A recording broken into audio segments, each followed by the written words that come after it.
Welcome students. आज हम लोग फैक्टराइजेशन मेथड यूज करने वाले हैं क्वाड्रेटिक इक्वेशंस का।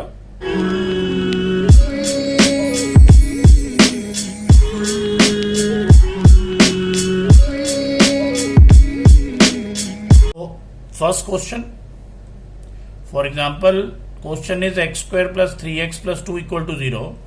अब इस क्वेश्चन में सबसे पहला काम फैक्टराइजेशन में ध्यान रखने वाला क्या है, हमें प्रोडक्ट चाहिए होता है लास्ट टर्म्स का, मतलब कॉर्नर टर्म्स का, एक्स स्क्वायर और 2। तो इनका प्रोडक्ट आ गया कितना, 2x स्क्वायर। इसके ऐसे दो फैक्टर्स बनाने हैं हमें सो दैट इन दोनों को ऐड करें या सब्ट्रैक्ट करें तो मिडिल टर्म आ जाए। अगर प्रोडक्ट पॉजिटिव है तो दोनों ऐड होंगे, अगर प्रोडक्ट नेगेटिव है तो दोनों सब्ट्रैक्ट होंगे। ये बड़ा इंपॉर्टेंट बेसिक रूल है। सो हमें पता है 2 का एक ही फैक्टर है, 2 1 जा 2। सो जो दो फैक्टर्स होने चाहिए वो होंगे 2x और 1x। 1 लिखने की जरूरत नहीं है स्टूडेंट्स, क्योंकि 1 इंटू एक्स इज x। सो इनके फैक्टर्स हो गए x square plus 2x plus x। ये हमने 3x को स्प्लिट कर लिया दो हिस्सों में, प्लस 2 इक्वल टू 0। अब देखिए पहली दो टर्म्स में से x कॉमन आ रहा है, अंदर ब्रैकेट में आ जाएगा x प्लस 2, क्योंकि अगर वापस मल्टीप्लाई करते हैं तो x into x becomes x square और x इंटू 2 जो है वो 2x बन जाता है।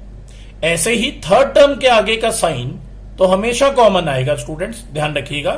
थर्ड टर्म के आगे वाला साइन हमेशा कॉमन आता है, और अगर कुछ ना आ रहा हो तो साथ में 1 आ जाता है। सो 1 बाहर कॉमन आ गया थर्ड और फोर्थ टर्म से, और ब्रैकेट, ये दोनों ब्रैकेट सेम होनी चाहिए, तो x प्लस 2 आ जाता है। तो ये दोनों हमारे फैक्टर्स बन गए। एक हम इन दोनों में से फैक्टर लिख देंगे और एक जो बाहर लिखे हुए हैं दोनों टर्म्स वो लिख देंगे। तो ये दो फैक्टर्स बन गए। अब एक एक करके इनको 0 से इक्वेट करेंगे,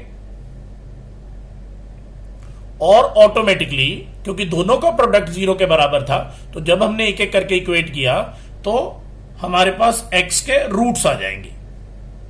ये रहे वो रूट्स। एक और सिंपल एग्जांपल यूज करते हैं स्टूडेंट्स, जैसे कि X square plus 5x plus 6 equal to 0। अब जैसा कि मैंने आपको पहले बोला था, प्रोडक्ट लेना है किनका, लास्ट टर्म्स का, फर्स्ट और लास्ट कॉर्नर टर्म्स का। तो ये प्रोडक्ट आ रहा है 6x स्क्वायर।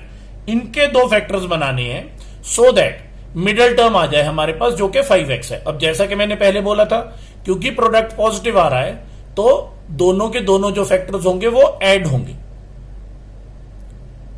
इसलिए फैक्टर्स क्या बन रहे हैं, 6 के फैक्टर्स या तो 6 1 जा होता है या 3 2 जा होता है। बट 6 और अगर 1 में लूंगा तो दोनों ऐड होकर 7 हो जाएंगे, और 3 2 जा अगर हम यूज करेंगे तो दोनों ऐड होकर 5x हो जाएंगे, जो हमारी रिक्वायरमेंट है।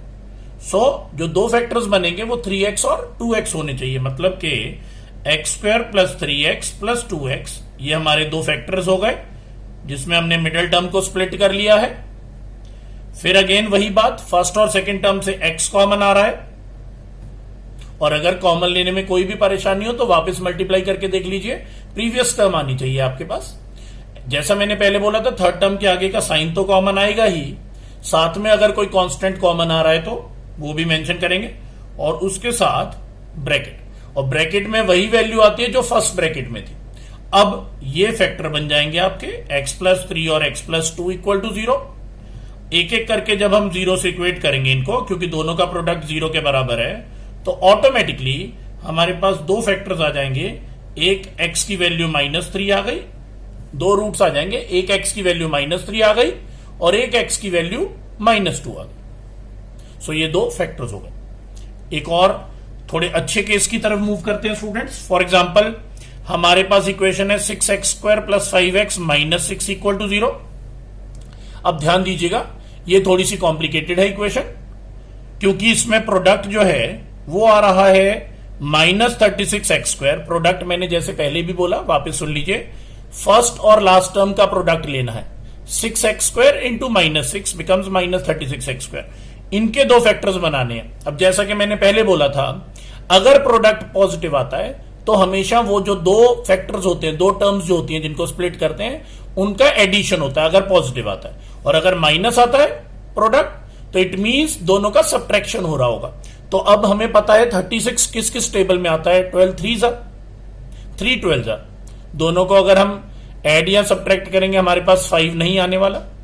और 18 2 भी 36 होता है, पर प्लस करने से 20 आ रहा है और माइनस करने से 16 आ रहा है। फिर बचा 6 6 और 6 को भी ऐड करने से 12 आ रहा है और माइनस करने से तो 0 आ रहा है। सबसे लास्ट बच रहा है 9 4 सो 9 प्लस का और 4 माइनस का यूज करने से, क्योंकि जैसे मैंने आपको पहले बोला था, क्योंकि प्रोडक्ट नेगेटिव आ रहा है तो एक प्लस आएगा और एक माइनस आएगा, क्योंकि तभी तो वो सब्ट्रैक्ट होगा। सो ये फैक्टर्स बन गए हमारे पास 6x² plus 9x minus 4x minus 6 equal to 0। Students ये माइनस लिखा है मैंने। अब पहली दो टर्म्स में से 3x कॉमन आ रहा है तो अंदर आ जाएगा 2x प्लस 3।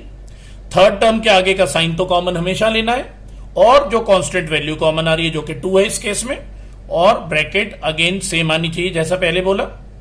सो अब जो दोनों सेम ब्रैकेट्स हैं उनमें से एक फैक्टर लिख लेंगे और जो रिमेनिंग पार्ट है वो सेकंड फैक्टर हो जाएगा। बस दोनों वैल्यूज को 0 से इक्वेट करेंगे, दोनों फैक्टर्स को, तो ऑटोमेटिकली हमारे पास x की वैल्यूज आ जाएंगी -3/2 और दूसरी वैल्यू आ गई x की 2/3। सो ये आ गए दो फैक्टर्स। ऐसे ही स्टूडेंट्स अगर हम एक और एग्जांपल यूज करें फैक्टराइजेशन के लिए, for example 3x² minus 4x minus 4 equal to 0।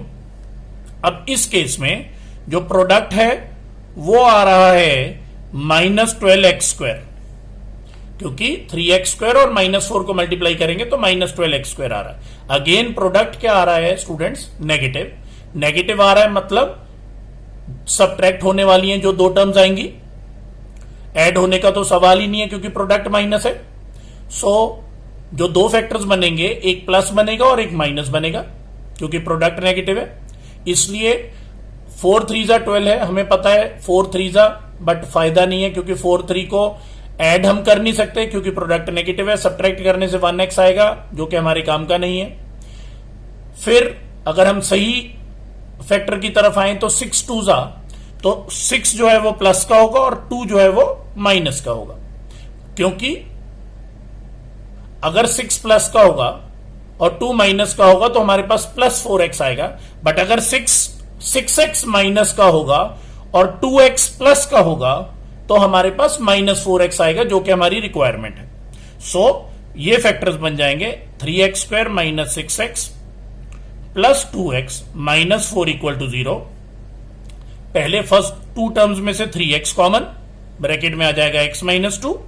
Again अगर किसी को भी कॉमन लेने में प्रॉब्लम हो तो वापस रीमल्टीप्लाई करके देख लीजिए, प्रीवियस वाला स्टेप आ जाना चाहिए, पिछला वाला स्टेप आ जाना चाहिए। थर्ड टर्म का साइन तो कॉमन आता ही है, साथ में जो कांस्टेंट अगर कॉमन आ रहा है, इस केस में 2 आ रहा है। सो ये रहे दो फैक्टर्स, एक तो जो दोनों कॉमन ब्रैकेट्स है उसमें से एक फैक्टर, और रिमेनिंग जो आउटर पार्ट है वो एक फैक्टर बन जाएगा। दोनों को 0 से इक्वेट करेंगे